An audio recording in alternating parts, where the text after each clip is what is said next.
Hai semuanya. Jadi sesuai janji hari ini gue sama Bang Joko akan ngobrolin mengenai kerjasama between directors and actors. Sekarang coba kita lihat. Kita tunggu Bang Joko join. Jadi kalau ada yang punya pertanyaan atau apa aja, comment and sekarang lagi nunggu Bang Joko untuk join. Gimana yang di rumah? Halo Bang. Halo, bentar. Nah, Nah, nah, nah. coba Bang intro dulu, intro.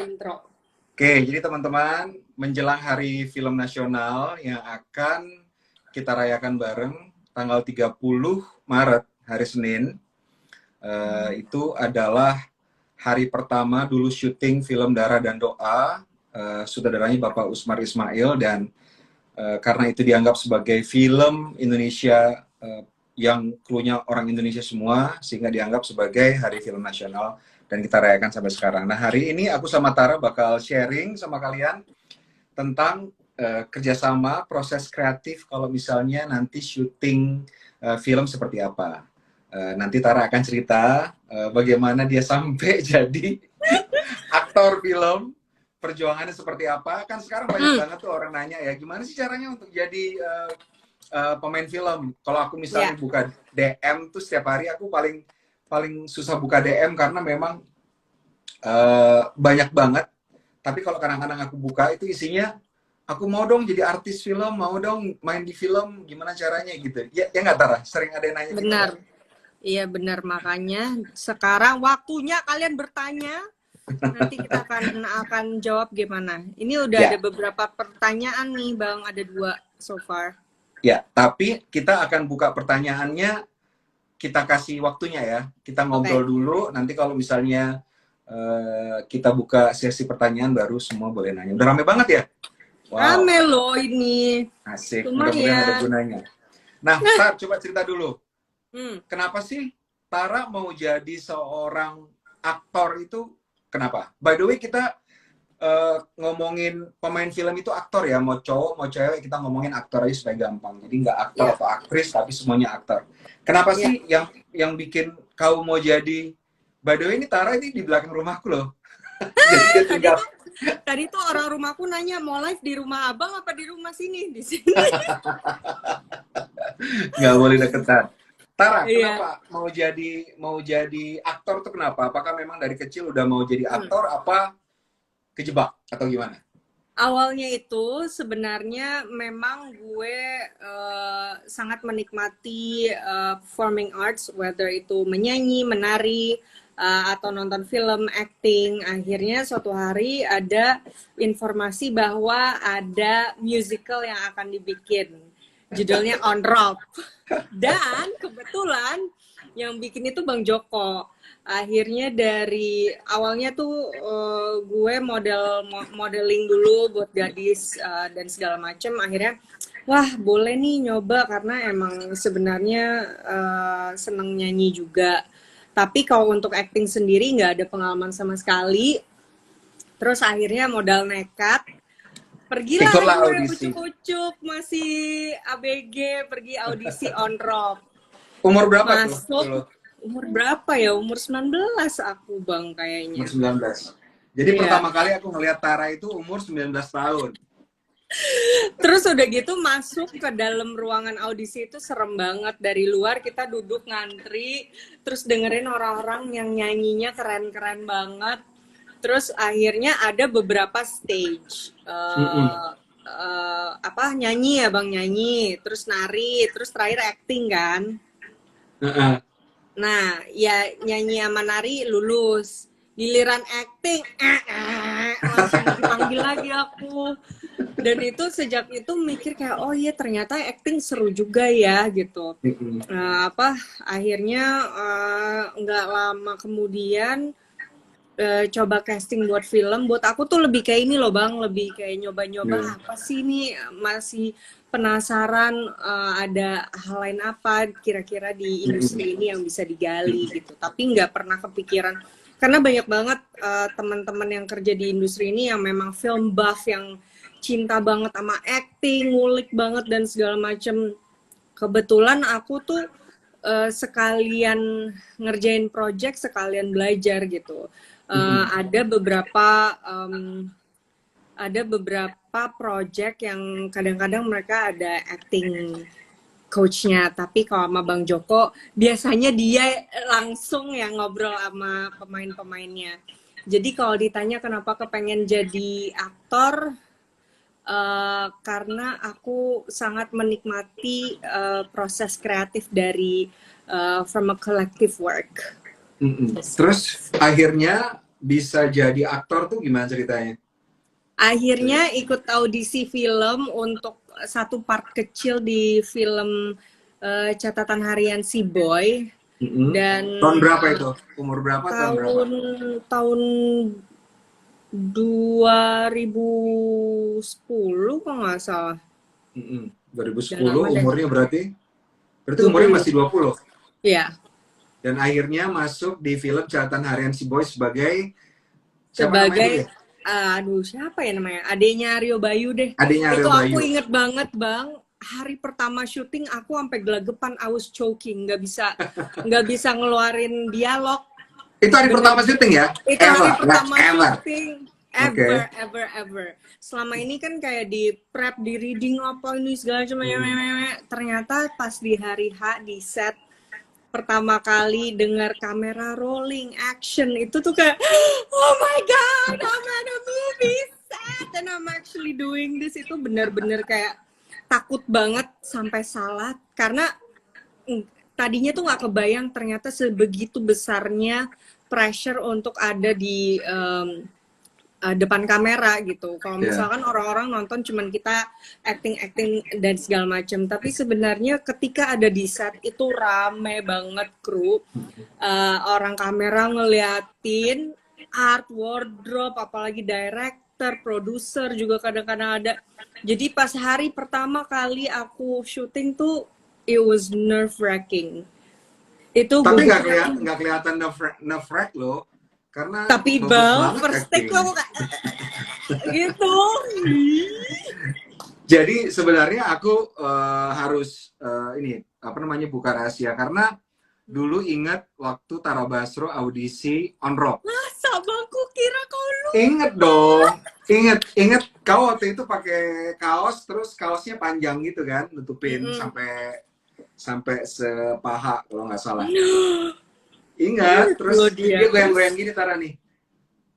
Gitu. nggak tahu excited atau nggak tahu dia nervous, yang penting goyang-goyang duduk di lantai. Terus akhirnya udah lupa sama Tara Basro, tapi ternyata kebetulan film catatan harian si Boy itu banyak banget teman-teman aku yang ikut kerja di situ. Jadi ada produsernya, salah satunya ada Tia Hasibuan, asisten direkturnya ada Desi Buana, terus teman-teman juga yang main ada Abimana, Aryo Bayu, dan main juga sebagian ada adegan kecil aku ikut main, dan begitu melihat hasilnya Tara Basro di situ stunning banget. Jadi very natural banget. Nah ini yang penting juga ya sebenarnya. Kalau saya sebagai sutradara, dan saya yakin banyak sutradara lain, kalau misalnya mau melihat calon pemain itu bukan seseorang yang kalau acting itu sampai over the top, artinya yang terlalu berlebihan gitu sehingga kita nggak bisa melihat karakter yang sedang dia perankan itu ada di dunia nyata beneran gitu. Dan Tara Basro ketika di catatan harian si Boy, dia sangat believable, sangat dipercaya bahwa karakter itu ada karena dia sangat natural banget. Jadi kalau misalnya suatu performance nih, nggak tahu ya, korek nih if I'm wrong ya Tara, banyak banget orang kepingin banget main film, terus main filmnya itu jadi orang gila, psikopat, atau orang yang marah-marah. Dan kalau misalnya aku sedang membuka audisi terbuka untuk umum, bisa mengirimkan video, pasti yang mereka kirimkan video dia marah-marah, teriak-teriak. Padahal yang dicari itu adalah natural adegan natural apa enggak, dia bisa beradegan secara believable apa enggak seperti orang di dunia nyata. Nah, gimana menurut kau Tara? Karena kebanyakan di Indonesia kalau misalnya ada aktor dia berperan di dalam sebuah film itu natural, nggak nangis berlebihan, menjerit-jerit berlebihan, itu dianggap nggak acting. Gimana menurut kau?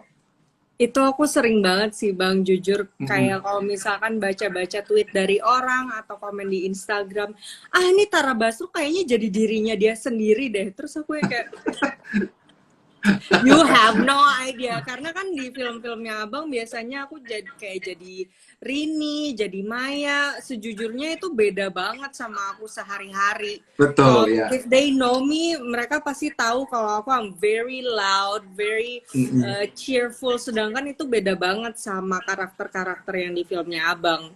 Jadi banyak banget, aku sering banget dapat komen yang kayak ini mah nggak acting, bisa acting gak sih gitu. Tapi ya kembali lagi mungkin selera orang masing-masing ya yang nikmatin film gitu. Tapi memang itu sering banget kalau misalnya kita rilis film tuh sering banget ngeliat kok ini actingnya nggak kayak acting ya kayak sehari-hari. Nah justru itu yang pertama, kalau kita bikin film kita ingin penonton itu masuk ke dalam dunia yang diciptakan oleh film itu. Dan untuk bisa itu terjadi, yang ditampilkan di film itu terutama karakternya oleh para pemain itu harus natural, seperti halnya di dunia nyata. Jadi kalau misalnya ada yang bilang acting itu adalah acting yang marah-marah, teriak-teriak, harus nangis berlebihan, enggak. Kalau misalnya aku bikin film pasti mencari yang sangat natural dan believable. Dan misalnya kalau misalnya kita ke festival tuh itu beda banget. Kalau misalnya kita ke festival biasanya aktor itu dipuji performance-nya kalau natural, kalau believable. Nah kalau di Indonesia kalau teriak-teriak marah-marah, nangisnya harus nangis banget gitu, yang seharusnya nggak kayak gitu, itu yang malah dipuji. Agak susah sebenarnya di Indonesia. Betul nggak sih Tara? Setuju banget, karena bisa dibilang kebanyakan film aku tuh sama Bang Joko dan kerja sama Abang jadi bikin aku ngeliat banget kalau ternyata mengekspresikan satu adegan itu bisa banyak cara, marah bisa banyak cara, sedih bisa banyak cara, nggak cuman yang nangis sesenggukan, tapi ada juga orang yang handle grief atau kesedihan dengan cara-cara yang lain gitu. Dan ya gitu sih, bener sih kata Abang, masih kalau di Indonesia masih harus banget ya kayak menggelegar atau yang over the top banget gitu, dan acting yang natural masih sangat-sangat underappreciated. Betul. Nah sekarang kita mau bahas gimana sih proses kreatif ya. Kalau misalnya kita bikin film dimulai dari mana? Nah kalau film tentunya setelah ada skenario akan dibaca oleh sutradara, dan sutradara akan membangun dunia film ini di kepalanya dulu. Jadi sebelum filmnya di syuting, filmnya itu harus sudah ada di dalam kepala sutradara. Nah ini yang nanti akan dikomunikasikan oleh sutradara ke semua kru dan ke semua pemain. Dia mau bikin film seperti apa. Nanti para kru dan para pemain akan memberikan expertise mereka, skill mereka dan talent mereka ke visi sutradara itu menjadi real. Tadinya cuma hirean sutradara menjadi real dan akan dijadikan lebih bagus. Kalau misalnya dalam kepala sutradara cuma segini, dengan adanya skilled aktor sama skilled crew yang punya kapabilitas untuk membuat film, berakting dalam film, nanti akan menjadi lebih tinggi lagi, lebih bagus lagi. Setelah dibaca skenario oleh sutradara, tentunya produksi dimulai. Dan salah satunya tentunya akan merekrut para pemain. Para pemain ini direkrut biasanya ada dua jalur ya. Yang pertama, kalau misalnya sutradara sudah tahu banget di kepalanya siapa yang pantas untuk memerankan karakter tersebut, itu biasanya langsung direkrut. Itu juga nanti akan ada yang namanya tes screening untuk dilihat yang di kepala sutradara bayangannya sama apa enggak dengan kebutuhan dari skenario. Yang kedua tentunya lewat jalur audisi. Nah, Tara, coba ini dikit dong, share dikit tentang audisi selama ini. Selama Tara sudah jadi aktor, udah sekitar 12 tahun ya? 10 tahun ya? Nggak berasa loh Bang. 10 Iya. tahun Mm-mm. awal-awal itu mencari audisi seperti apa? Karena banyak orang-orang nanya nih, gimana sih Mm. kalau misalnya mau cari audisi, PH Mm-mm. tuh ngasih pengumumannya di mana atau Mm-mm. filmmaker ngasih pengumumannya di mana? Coba cerita, Tara. Mm-mm. Kalau aku awal-awal untuk dapetin informasi audisi atau casting itu dari agent, manager. Tapi begitu udah masuk ke industrinya, kayaknya memang lebih baik untuk apa ya, punya kenalan dengan orang-orang baru di industrinya itu sendiri gitu. Iya sih. Tara punya ini nggak? Punya apa namanya? Mungkin sedikit tips atau saran buat orang-orang yang ingin ikut audisi dari film. Cari infonya di mana? Cari infonya sekarang kan udah era digital ya. Dengan apa yang kita punya sekarang coba di utilize. Mungkin bisa melalui DM atau misalkan juga sekarang filmmaker banyak juga yang mencari talent-talent baru melalui social media gitu. Misalkan Ya. showcase. Misalkan kalian anak apa jurusan film ya carilah misalkan temen yang bisa operate kamera atau yang ada yang nulis naskah gitu. Jadi kalian bisa kolaborasi bareng untuk showcase talent-talent kalian gitu. Karena sekarang pun industri film sangat kekurangan pekerja film juga gitu, nggak hanya pemain gitu sih Kurang mungkin. SDM. Kekurangan Mm-mm. SDM Oke, jadi mungkin gitu. pertama jadinya kalau misalnya mau cari audisi itu harus banyak cari orang yang bekerja di industri film. Mm-mm. Nggak harus kenal sama sutradaranya, nggak harus kenal Nggak. sama produsernya. Pokoknya Mm-mm. misalnya kenal sama kru dari makeup, dari wardrobe, atau kru Iya, kamera, atau siapapun yang iya. bekerja di sebuah PH. Bisa nanya, Mm. sekarang lagi mau produksi apa sih PH ini misalnya? Mm-mm. Misalnya PH Logika Fantasi mau syuting apa sih dalam waktu dekat? Kalau misalnya dia kerja di PH itu atau pernah mendengar PH tersebut mau syuting, bisa ditanya, oh dia mungkin tahu, oh bakal ada syuting 3 bulan lagi dan sekarang mereka lagi casting. Nah Mm. itu bisa, kalau misalnya mau casting, bisa pertama kita bisa nanya casting directornya siapa. Mm-mm. Nanya casting directornya siapa dan bisa menghubungi dia. Karena casting director tentunya akan mencari banyak sekali calon-calon orang yang akan dicoba. Kalau misalnya orang ini memang cocok untuk karakter yang dicari. Mm-mm. Jadi sering banget tidak diterima atau nggak dipanggil casting bukan berarti tertutup pintu buat dia untuk casting dan masuk ke dunia film. Tapi memang nggak ada karakter buat dia.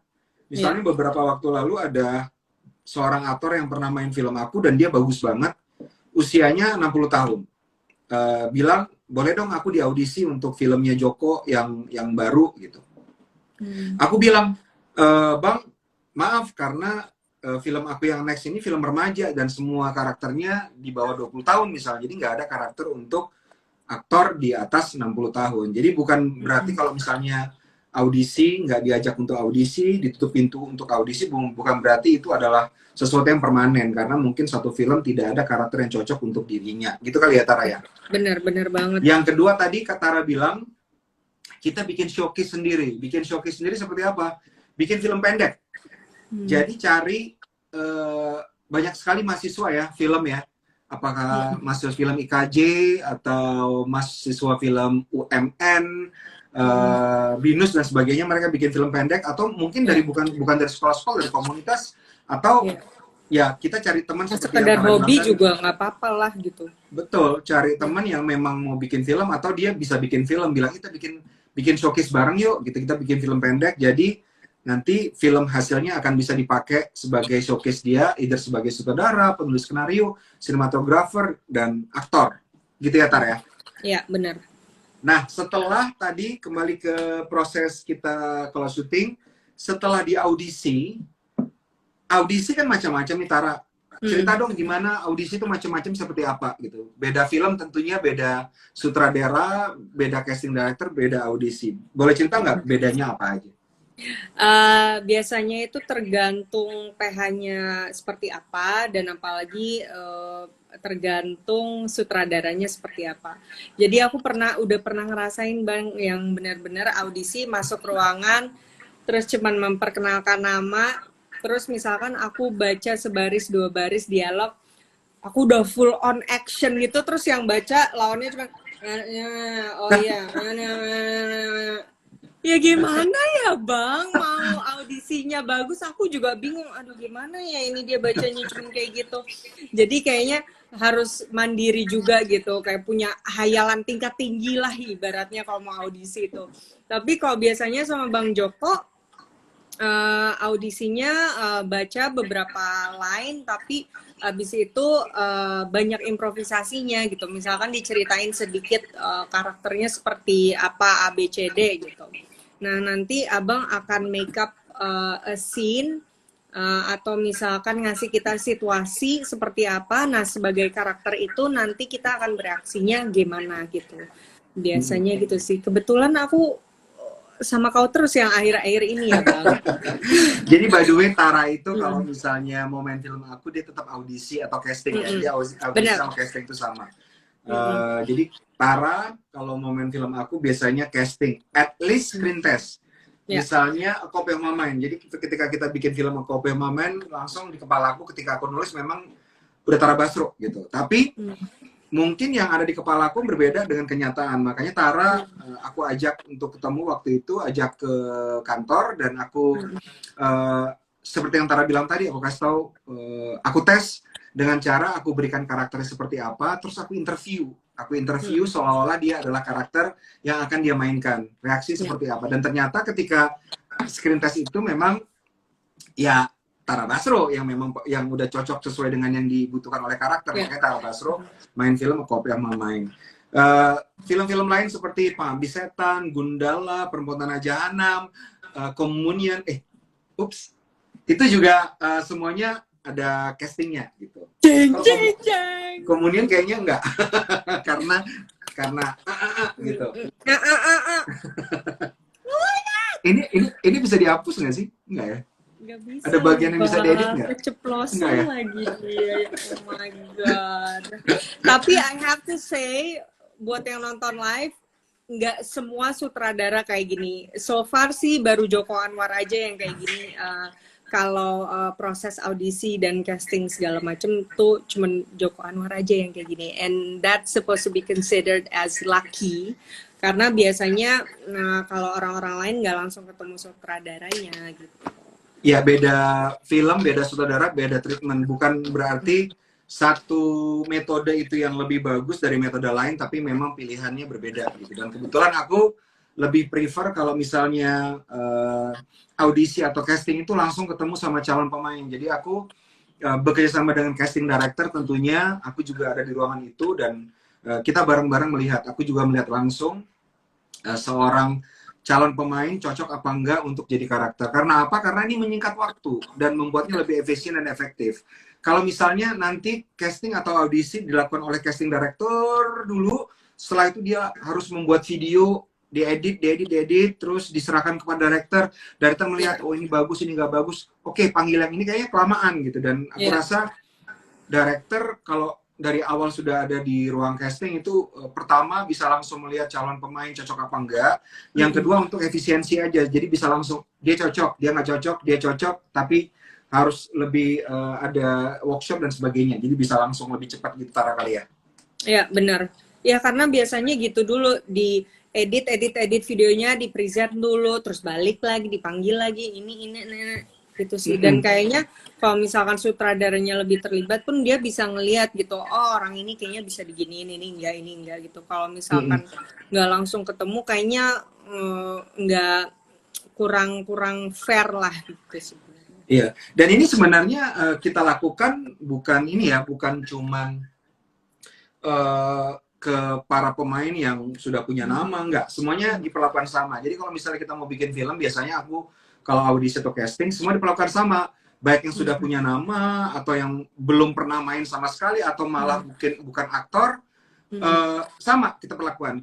Aku ajak datang dan aku ketemu langsung. Mungkin Tara bisa cerita di film yang terakhir kita bikin, misalnya Perempuan Tanah Jahanam, ada beberapa aktor ya yang dia sama sekali tidak pernah main film. Itu gimana, Tara? Itu seru banget sih, karena banyak banget orang yang nanya, kok kayaknya Bang Joko nggak pernah ganti-ganti pemainnya sih. Kalau misalkan kalian memperhatikan, di film Perempuan Tanah Jahanam itu banyak sekali pemain-pemain baru, bahkan yang belum pernah main film sama sekali gitu. Dan jujur aja, kalau gue sebagai pemain itu salut banget sama Bang Joko, karena nggak banyak orang yang justru berani untuk ngambil talent-talent yang masih raw banget gitu. Tapi untuk prosesnya itu sendiri benar-benar sama, kita reading di waktu yang barengan, baca sama-sama, walaupun dia dialognya cuman ada satu line doang atau bahkan nggak ada dialog sama sekali, semuanya ikut sama-sama gitu. Jadi rasa kekeluargaan, rasa kebersamaannya tuh tinggi banget. Mungkin ada yang bertanya proses audisi atau proses casting itu seperti apa sih gitu. Tadi kan Tara bilang kalau misalnya audisi atau casting sama aku, biasanya langsung ketemu aku dan diberikan satu karakter, terus aku akan menginterview dia gitu. Jadi misalnya Tara Basro, aku ingin ajak dia bermain film dan dia akan bermain film sebagai seorang pedagang emas di sebuah pasar. Nah, aku akan duduk bersama dia dan aku akan bikin suatu adegan. Misalnya, Tara Basro, pedagang emas, dan toko emasnya tadi malam baru kebobolan. Dan aku akan nanya dia. Dan aku akan berperan misalnya sebagai polisi. Nah, ketika aku menginterview dia sebagai seorang pedagang emas, aku bisa lihat apakah cocok apa enggak dia jadi seorang pedagang emas. Atau bisa apa enggak dia memerankan seorang pedagang emas dengan natural, walaupun mungkin Tara belum survei, belum bikin riset bagaimana seorang pedagang emas berbicara dan berperilaku, tapi setidaknya akan kelihatan Tara Basro punya kapabilitas dan kecerdasan untuk menyelami karakternya atau tidak sebelum syuting gitu. Dan aku mau muter, ini adalah audition tape dari Agni Haq ya, Agni Haq. Salah satu pemain di Perempuan Tanah Jahanam, dan ini adalah casting tape-nya. Sebentar.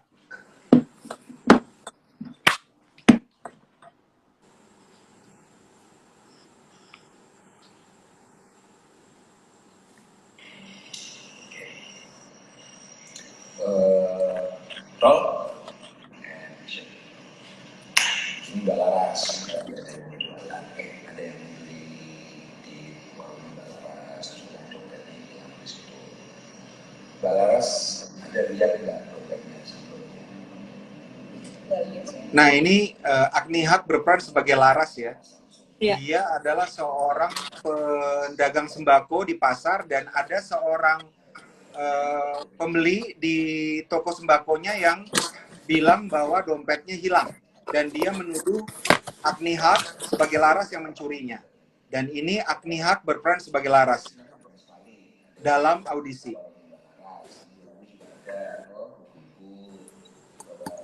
Biasanya tuh abang ngasih tahu dia umur berapa, sekolahnya apa, keluarganya seperti apa gitu. Nah, dari informasi-informasi yang kita dapatkan itu, kira-kira perilaku karakter ini seperti apa gitu. Langsung Mbak Malik. Nah, gitu ya kira-kira. Jadi dari audisinya Agni Haq terlihat bahwa pertama yang dibutuhkan oleh seorang aktor itu, kalau menurut aku ya, pertama tentunya dia harus sudah punya skill acting dulu. Makanya kalau misalnya aku mau bikin film, nggak ada acting coach, karena aku merasa kalau misalnya seorang aktor mau main film di coachin lagi tuh kayak, aduh kok kayak menghina gitu. Sama kayak misalnya seorang sutradara kalau mau bikin film di coaching dulu sebagai director, kayaknya gimana gitu. Tapi ya itu nggak apa-apa karena satu sutradara metodenya berbeda, tentunya tidak ada yang lebih baik dari yang lain, dan ini satu hal yang aku percaya. Dan ketika audisi dengan cara seperti ini langsung kelihatan pertama calon pemainnya cerdas apa enggak.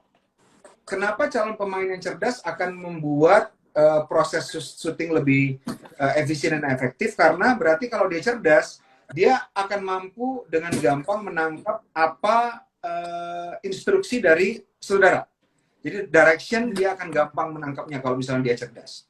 Yang kedua, dia believable apa enggak? Dia bisa menjadi seorang karakter dengan believable apa enggak? Artinya dia ketika jadi seorang pedagang sembako, dia orang percaya dia pedagang sembako apa enggak? Apakah dia masih jaim?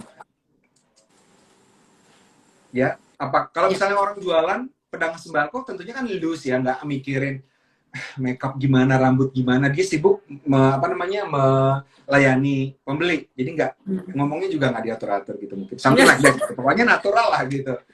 Dan yang ketiga, dia bisa bekerja sama apa enggak dengan sutradara, karena dengan cara ketemu langsung dengan aktor ketika audisi bisa kelihatan bakal nyambung apa enggak. Dan satu kebiasaan aku kalau misalnya mau syuting film, kalau misalnya orangnya baru dan belum pernah kerja sama aku akan ajak ketemu dulu, ngopi gitu, ngopi, ngobrol, terus aku kasih tahu dia mau bikin film seperti apa, dia tertarik apa enggak.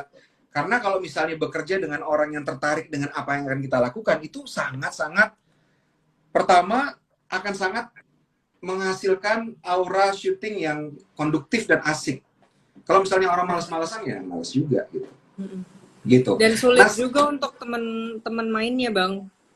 Iya. Kenapa, Tara? Coba jelasin kenapa seorang aktor yang malas-malasan itu akan merugikan lawan mainnya dalam suatu adegan. Merugikan banget, karena aku udah pernah ngerasain di mana dapat lawan main yang nggak bisa ngasih gitu. Jadi dia main-main sendiri aja gitu. Yang penting dia yang paling bagus gitu. Tapi kan kalau untuk sharing sebuah adegan, aksi reaksi satu sama lain gitu, apa yang dia kasih ya aku reaksi lagi. Jadi kalau ketika lawan mainnya itu nggak memberi apapun ke kita, jadinya susah gitu. Dan biasanya di kamera kelihatan kalau dua-duanya nih sama-sama disconnected, nggak ada chemistry sama sekali. Betul. Jadi itu benar banget sih. Jadi sebagai sutradara kalau misalnya aku syuting, aku melihat satu adegan itu akan berhasil dengan baik. Misalnya ada dua orang pemain itu harus saling memberikan energi. Energinya itu tentunya sesuai dengan karakternya. Misalnya ada sebuah adegan yang melibatkan karakter ibu sama anak yang sedang berargumentasi tentang satu hal misalnya. Kalau misalnya salah satu karakternya pemain ini memerankan dengan males-malesan, yang satunya juga kayak ngomong sama tembok gitu. Satu alasan kenapa kalau kita nonton sinetron itu nggak believable, karena kebanyakan kalau syuting itu pemainnya ngomongnya sama tembok. Iya benar. Kalau misalnya ada dua pemain nih, seharusnya dalam adegan itu ada si A sama si B. Kamera kalau misalnya lagi ke si B, si A-nya mungkin nggak ada di situ. Dia mungkin lagi bener banget. Betul nggak sih? Iya benar banget. Atau enggak mereka kejar tayang kan, jadi harus nge-shot satu adegan shotnya banyak banget langsung bersamaan gitu. Jadi bayangin aja kalau misalkan acting harus lihat tembok gitu. Ada satu hal lagi tuh, bukan tembok, tapi gini, tangan Asrada. Itu sering banget, ngeselin banget kalau misalkan dia ngarahin arah pandang pemain terus ya saya akan datang, kamu cepat ke sini. Tapi kan kita ngelihatnya kayak mau acting distracted terus kayak ini apaan sih, nggak jelas banget gitu. Jadi kalau misalnya melihat sebuah film terus aktornya itu mainnya nggak bagus, bisa jadi bukan salah aktornya, bisa jadi memang situasinya tidak diberikan secara kondusif kepada aktor untuk bisa menjadi karakter yang dia perankan sebaik-baiknya. Nah, kembali ke proses. Tadi setelah kita audisi, tadi udah kita cerita tentang audisi. Nah, sebelum kita lanjut, kita buka pertanyaan dulu ya, Tar. Ya. Kalau ada yang mau nanya. Abang yang buka apa aku? Aku nggak bisa dibuka dari sini, kau aja. Oh iya. Ya. Benar.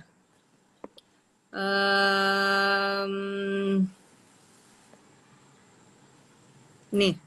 Ya. Bagaimana saat di lapangan hubungan antar sutradara dan aktor berlaku sebaiknya, sistem kerjanya dari M dan Indra. Ini ntar kita jawab ya. Ini sekarang mau nanya soal proses mencari kesempatan audisi dan audisi dulu. Itu dulu ya. Ya. Ada lagi nggak Tara yang nanya? Hmm, ini mungkin. Ya. Bagaimana menghubungkan chemistry antara satu aktor dengan aktor lain? Mm-mm. Ini, Eh, hmm, ini udah syuting ya. iya. Yang nanya soal audisi ada nggak? Kalau nggak kita lanjut. Oh, yang audisi ini Oh, ada yang, ini ada yang hmm, nanya nih. Bagaimana hmm, proses casting dari Ibu Christine Hakim? Nah, Ibu oke. Christine Hakim ini seperti yang bilang tadi. Jadi memang ketika aku nulis, aku Hmm. sudah membayangkan karakter itu ditulis untuk Ibu Christine Hakim. Tapi tidak langsung diajak. Tentunya aku ketemu dia dulu dan aku melihat apakah gerak-geriknya, apakah cocok apa enggak. But then again, this is Christine Hakim ya, pasti dia akan bisa menjadi apapun Well, gitu dia ya. dijadiin batu juga batu berkarakter, Bang. Batu yang berkarakter. Kalian nggak lihat itu di Perempuan Tanah Jahanam, jempolnya aja sangat acting. Acting banget jempolnya aja loh, guys. Tara tuh Ini ada yang nanya tuh, coba. iya ada yang nanya, aku startnya umur 19 tahun, berarti udah telat ya Kak kalau udah umur 25 tahun ke atas. Enggak sama sekali ya Bang ya. Justru Enggak.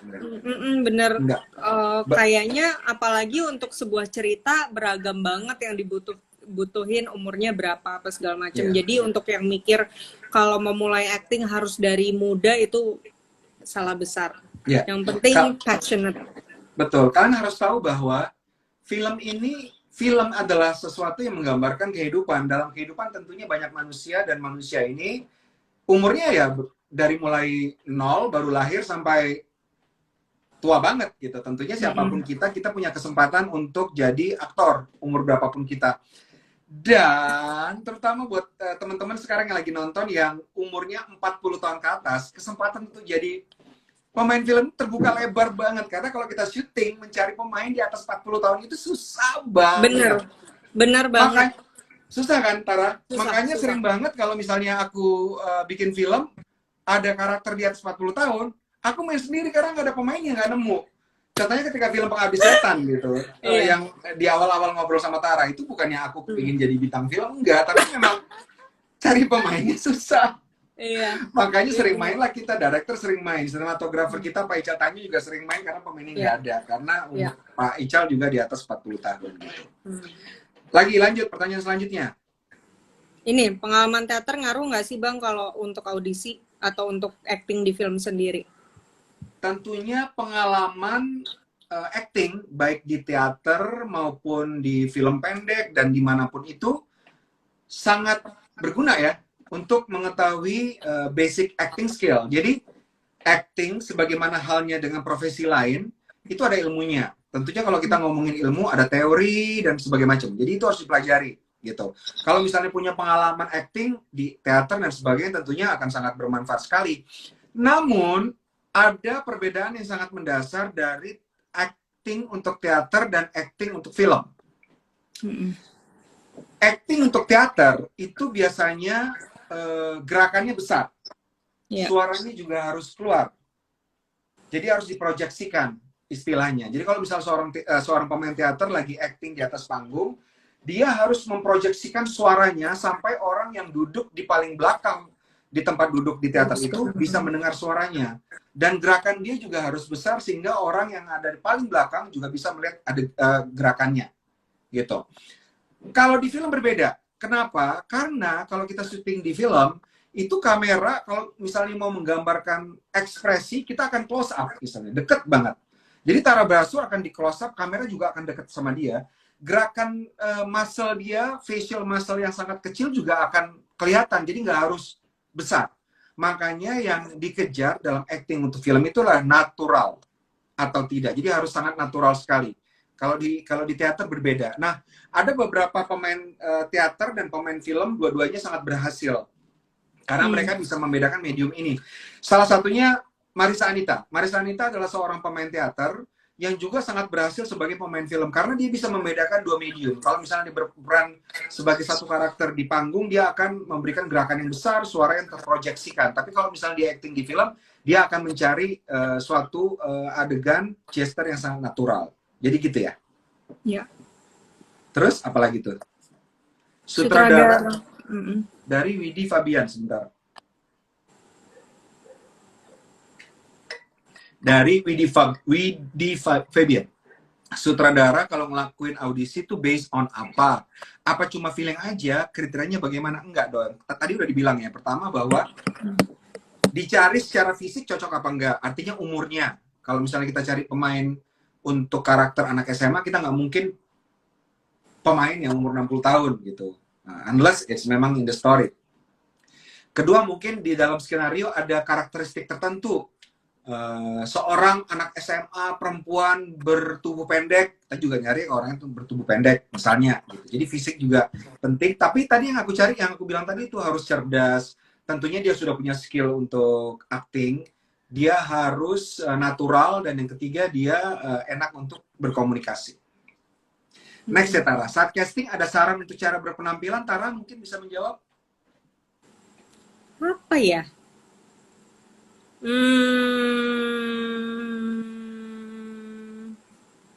Yang sopan Kalau aja.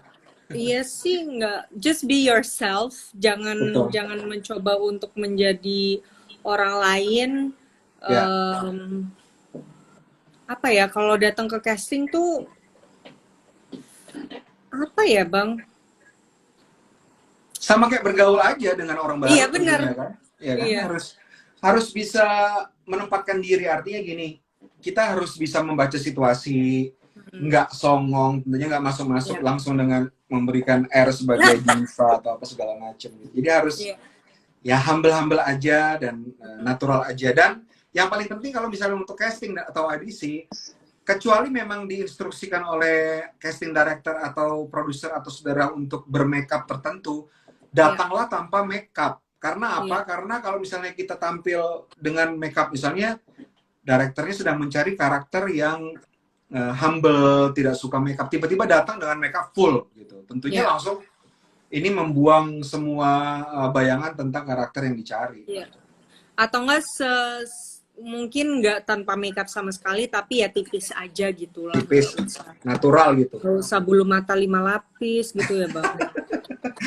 Kemarin aku dengar ada teman lagi mau bikin film, terus lagi audisi untuk nyari pocong. Terus yang datang untuk audisi, bulu matanya panjang banget, 3 cm.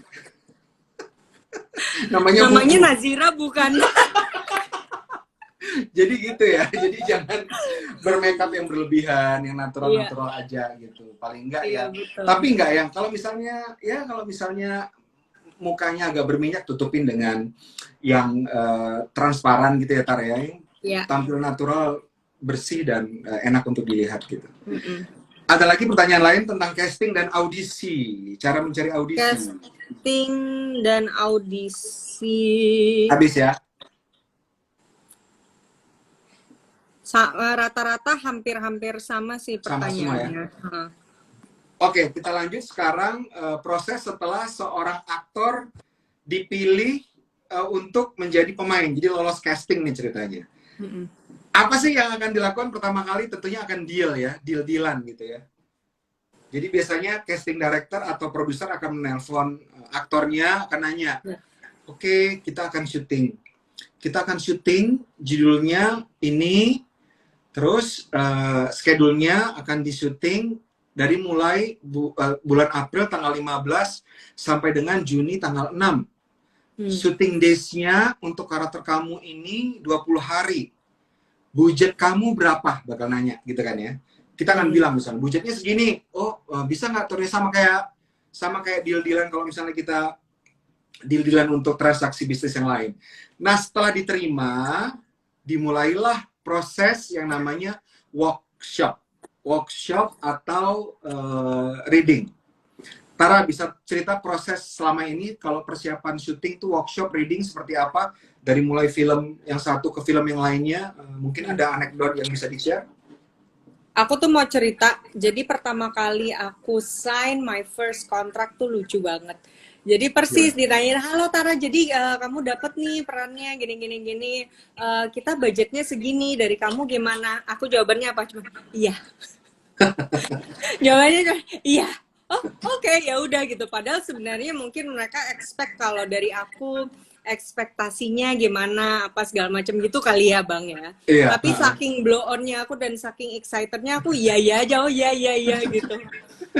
Kalau untuk reading biasanya sih awalnya Bang Joko itu masing-masing karakter dikasih rangkuman PDF ceritanya, apa history karakter ini seperti apa gitu misalkan, dan misalkan ceritanya ini di tahun berapa, karena itu biasanya ngasih petunjuk banyak banget untuk sebuah karakter yang misalkan dia lahirnya tahun berapa, kejadian sosial dan politik yang terjadi di saat itu apa, itu sangat membentuk karakter yang nanti akan dimainin gitu. Jadi awalnya kita dikasih itu dulu PDF karakteristik pemain tuh seperti apa, ini misalkan kayak Nyimis nih karakter profilnya, ada cerita asal usul dari mulai lahir,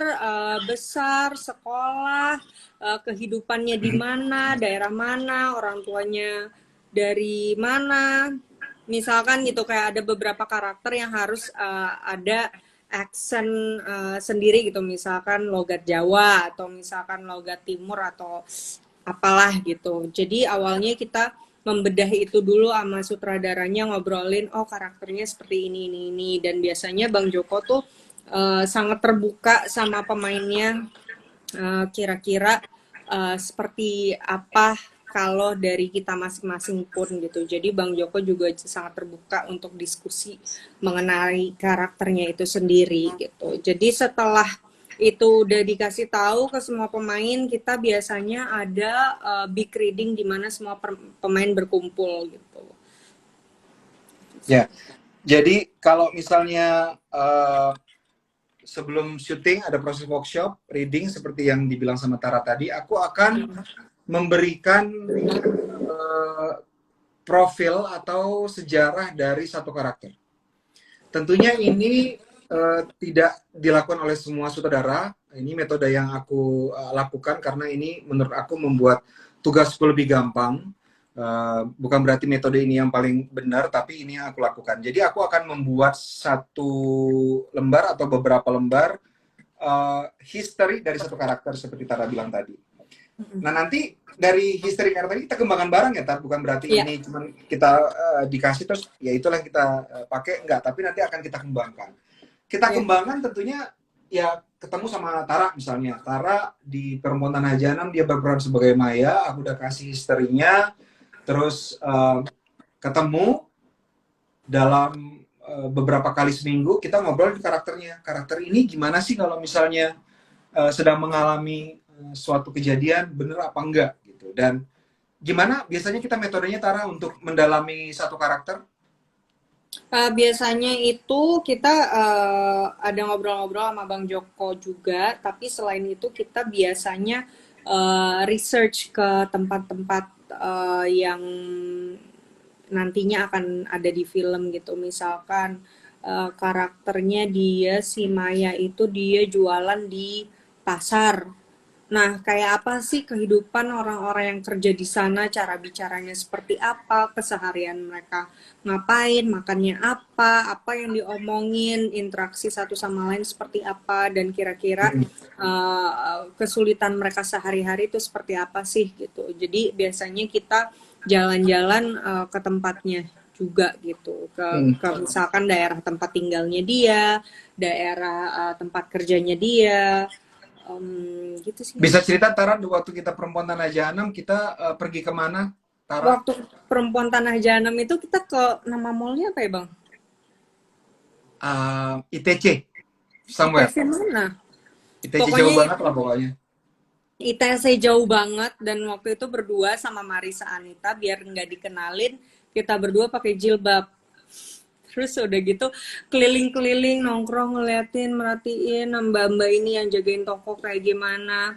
Terus udah gitu pura-pura beli baju untuk tahu mereka kalau tawar-tawaran sama pelanggan tuh kayak apa. Makanya mungkin kalian bisa ngeliat ya si Dini dan Maya tuh kayak apa kalau ngomong Ya, sehari-hari tuh kayak apa gitu, karena beda banget. Marisa, dia di kehidupan nyata very elegant, yang sangat apa, very inilah, beda banget gitu sama dia yang jadi Dini, yang benar-benar ceplas-ceplos, nggak pakai mikir, terus ngomongnya jorok, kasar gitu.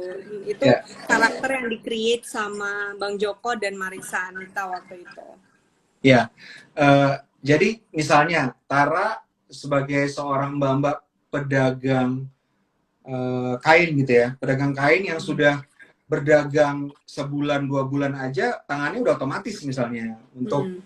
ngeberesin kalau misalnya ada tatanan di tempat jualan dia yang nggak rapi, secara otomatis tangannya udah ngerapiin. Nah itu yang dipelajari, Iya. bagaimana tingkah laku dari mbak-mbak penjual kain misalnya. Dan ini yang Tara sama Marisa waktu itu kita pergi ke ITC, dan ya itu ya kita ngeliat bagaimana gitu. Iya, kayak misalkan ngeliatin orang pekerja tol, kan dia kayak ibaratnya gerakan tangannya udah otomatis gitu. Apakah ngambil duit dulu, apa ngambil flashnya dulu, apa ngambil tiketnya dulu, apa-apa. Itu tuh gerakan otomatis yang udah harus dibiasakan nih. Seolah-olah kita udah biasa ngelakuin itu sehari-hari gitu. Ya, satu adegan dalam Perempuan Tanah Jahanam, adegan Tara Basro yang aku suka banget adalah ketika dia ngobrol sama Dini, terus dia sambil ngitung uang, tiba-tiba ada serangga di tangannya, dan itu natural banget gitu. Jadi ada satu kesempatan Tara Basro sebagai Mayang ngitung uang, tiba-tiba sambil ngobrol sama Dini, tiba-tiba tangannya ada serangga, tinggal buang terus ngitung lagi. Memang ya Lanjut kalau lagi. misalnya kita jadi seorang, mungkin kalau jadi seorang petugas tol, pintu jendela terbuka ya banyak tentunya serangga, dan itu biasa banget, nggak yang dia jerit atau serangga, nggak. Jadi betul-betul bagaimana seorang petugas tol naturalnya seperti itu, dan itu yang kita cari dalam sebuah film gitu. Iya. Terus gimana Tara, apalagi persiapan kalau misalnya kita lagi casting, lagi persiapan workshop, kita sering baca skenario apa enggak? Skenario biasanya itu justru tidak dibaca berulang-ulang, karena sebisa mungkin dari Bang Joko maunya dialog itu selalu fresh. Jadi nggak ketika pas kita syuting rasanya kayak udah latihan berkali-kali, udah dialog yang dicoba beribu-ribu kali gitu. Jadi biasanya itu ya lebih ke karakter development, misalkan ketemuan sama orang-orang yang nantinya akan berbagi ini Maya dan Dini. Ketemu sama orang-orang misalkan kayak di Pengabdi Setan, reading bareng sama bapak, sama adik-adiknya, digilir gitu sama karakter-karakter lain yang nantinya ketemu di film. Betul. Jadi, nah kalau misalnya reading, biasanya aku nggak ngebaca skenario berulang-ulang gitu. Sering banget ada beberapa filmmaker kalau misalnya